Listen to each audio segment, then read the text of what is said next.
friends, how are you? Welcome back to the channel. I know it's been a while, long time no see. I know that it's been a couple months since I last posted already, but it just feels so wrong letting 2024 goes by without tying a bow on top. I feel like this year has been very monumental for our relationship, and I just cannot let it go by without recapping all of my best 2024 reads for you guys. Of course, if you have read the title already, you know that this video also contains a lot of life update for myself and why I've been absent for the past few months. But let's get into the best first, okay? Let's get into the recap of my best 2024 dramione reads.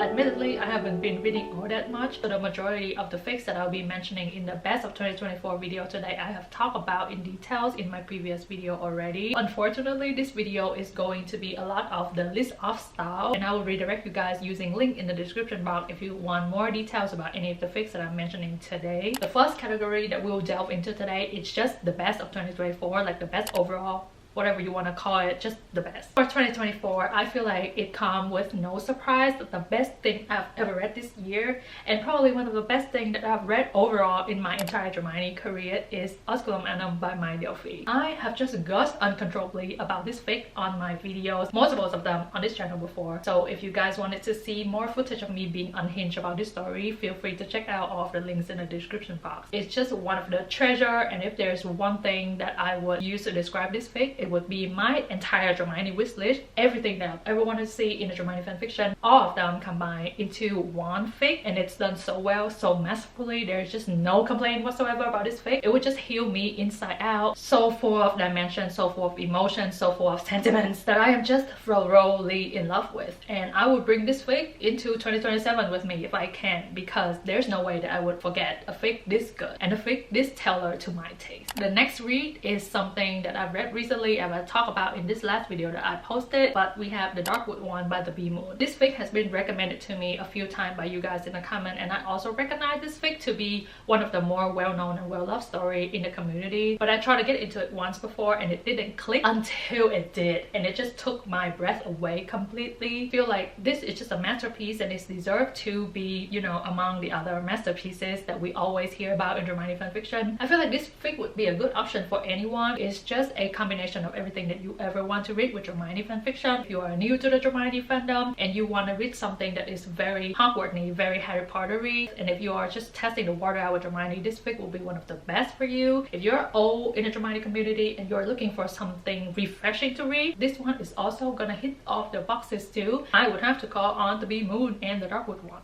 Now, next we have the It Girl of 2024, and I feel like you guys would already guess already, but we have Bloody, Slutty, and Pathetic by What Murder. This is just all over the internet in 2024. This is just the It Girl of 2024. If 2023 belonged to the Draco and the Mortifying Ordeal of Being in Love by It Is Self-Care, this year, 2024, just belongs to Bloody, Slutty, and Pathetic PSB. I feel like this fic just took the community in a way, felt like we were all in some sort of emotion, some sort of chokehold with this story, because no matter how we feel about this story, I feel like it evoked a very strong emotion out of all the readers, everyone that have ever tried to test this story out. I'm just dead with this story. Like, it just scratched an itch that I didn't even know I had with Hermione. So this story is just very special, and obviously I'm gonna bring this story into the many years later, because there's no way that I would forget a story like this either. The last story is something a little bit darker, a little bit more mellow, and I Will Make You Proud by Where Does She Goes. I believe that I also talked about this story in this last video that I posted. Probably one of the darkest stories that I've read in 2024 or in my entire dramione career in general. This story just left a hole in my chest. Like, it just took some part of me away, and the characterization of every single person, every single character in this story just like leave a mark in me that it deserved to be on my best of 2024 list. So those four fics are the best of 2024 for me, and I would even go so far at calling it among the best all-time with dramione ever. And also, I know that with 2024 being over, I feel like a lot of my all-time favorite with dramione will be shuffles because of some of the read that I have encountered in 2024. I would say that 2024 is a very good reading year for me, and it's my privilege to be able to enjoy these stories for free, enjoying these talented authors for free on the internet. Kudos to all of the author, and we appreciate you so much. I'm just so grateful for this community.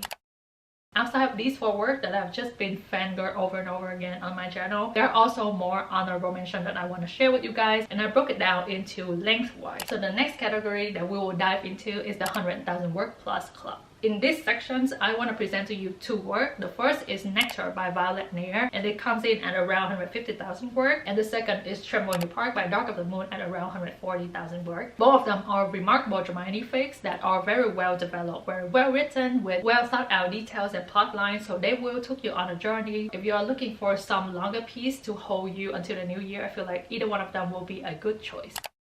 The next category is the medium length category, and in my book there are around like 50, 70k to 100,000 words, and you know that this is just my favorite length because they are just my sweet spot with dramatic fanfiction. In this category we have 3 words. The first is They Shall Not Be Named by Lampier RT, and we have around 88,000 words. The second, unfortunately, is no longer on the internet, but we have Malfoy Advocate by Bella Medusa at 66,000 words. And the third is some of the most special fic that I have ever read in my entire dramione career, and it is Here's the Deal by Lydian Silver at 57 words. But each of these stories are so special in its own way, and you would think that for someone like me who read dramione for almost like a living, like making these videos, I read dramione day in and day out, I almost feel like my dramione bank is becoming stagnant. But there's no way that the author will let me make that statement, because they would just continue to produce work after work, and they're just so special, so unique in their own way, or special ones, remarkable ones that I would never be able to forget because of how good they are. Not talking about good emotionally, like, you know, sometimes fiction evokes some emotion in you and you would like mentally remember it. These are just good, like objectively, okay?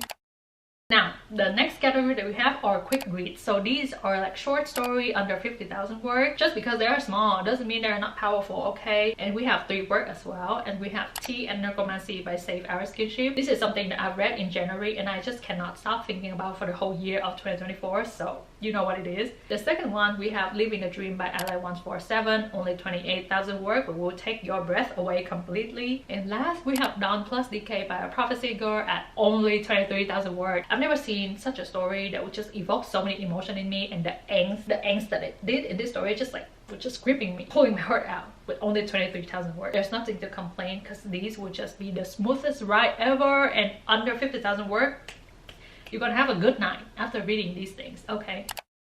Last category for dramione, I have 4 one-shots for you guys. The first one, the title is really long, and we have 5 times Draco Malfoy accidentally apparated into Hermione Granger's bed, and the 1 time he meant to, by Frank Cakes. I just completely love Draco in this, and the way that he comes through to us through this fic. The author could do character building well with a one-shot, you know. What would they be able to do if there are more real estate for them to work with? Actually, I only have 3 one-shots. That title was so long I counted 4. And the second one I have is Mr. and Mrs. Malfoy by B.H. Lost. I have talked about this one-shot just a numberless amount of time on this channel because of how great it is. Go ahead and read the story if you're looking for some type of action and adventure in your dramione, okay? Because this story would just... The last one-shot that I have is Kaiso Hoia by Lana Rio. I don't know if that's how you pronounce either the title or the author name, so excuse me if I butchered both of them. But this story is one of the most well-written, the most beautifully written one-shot that you will ever find out there. And the trope that this story explores is also something that I myself don't have much experience in. I would say that the trope that this story explores is a little bit more on the taboo side, but the way that the author did this story gives us a very light feeling. Like, it's very wholesome in a sense, but it did make me feel a little bit uncomfortable because of like the side character in this. I feel like this story gives me mixed feeling, and usually that doesn't happen with Hermione, okay? Like, my feelings are straight, and it goes on my one-shot best of the one-shot list because first of how well made it is objectively, and secondly how it made me feel subjectively. Now, those are all of my dramione best of 2024, and I swear to God, you just pick any of these work and you'll have a good time, okay? Because they are just god tier, and they are just the best of this year for a reason, for me personally at least. But I started the new year also reading a little bit of satosugu as well, so I also wanted to share them with you guys just in case anyone would like to venture out into a little bit of a JJK fandom. And they are Found in Translation by Hiria Thea and I Love the Very Blood of You by No IR. These two are also so well made, so well written. Absolutely all the kudos belong to you guys, fanfiction writers, putting out these quality shit on the internet, because we wouldn't live without you. I know I wouldn't, that's for sure. Now that we are through with all of the best of 2024 mentions, I want to get into a little bit of why I've been absent from the channel for the past few months. So first of all, after I post this video, I actually was away from my home, away from the United States for a month. My boyfriend and I went to Tokyo, and then I also went home to my hometown of Ho Chi Minh City, or as you guys better know it as Saigon of Vietnam. I've just been busy running around, seeing friends, seeing families, exploring a new city, being Tokyo. So I was just all over the place.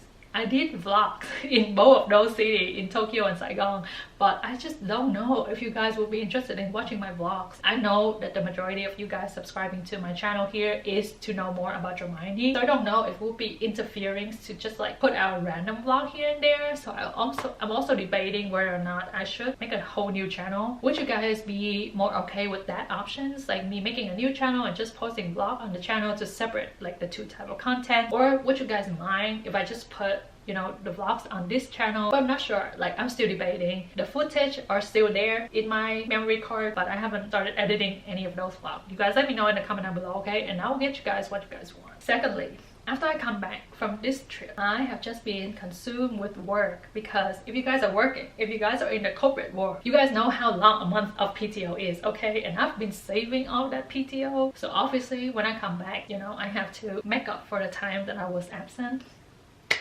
And then thirdly, I don't know if any of you clock it, but your girl is engaged. This is very fresh, okay? So your girl also just turned 26, right? Yeah, 26, and this happened. This doesn't even fit my finger because I haven't had time to go and get it resized yet, so it's been like spinning around and around. So anyway, my life has just been active movement, and so it's just been crazy. If that's like the one word that I should use, everything is just, you know, boom. A combination of all those things that I just shared with you just put me on a very long pause with reading. I feel like I'm very distracted, and I have not been reading anything except one-shots this past couple months. Started download like 10 different fics on my phone before I board the plane. I want to read on the plane, but I ended up couldn't pay attention to anything. I would just autopilot whenever I started reading something, and because I haven't been reading, I feel like there are just no content to make for you guys, because I have to read in order to, you know, tell you guys what I think. So that's why the channel has not seen any new lights in the past few months. But now that everything is kind of settled, I have kind of taken enough time to recover from, you know, all the craziness that happened in my life. I'm back. In order to give you guys some kind of guarantee that I will be making videos again, my best friend gifted me a Kindle because he knows how much we be reading, okay? And it's bad for your eyes just to read on like your phone. So we're gonna start Kindling hard, okay? And obviously I'm gonna share with you guys all that I'm gonna be reading in 2025. But I hope that you have a good time hanging out with me today. I miss you guys a lot, and we are so back. I'm gonna see you guys in the next video, and Happy New Year, friend. Bye.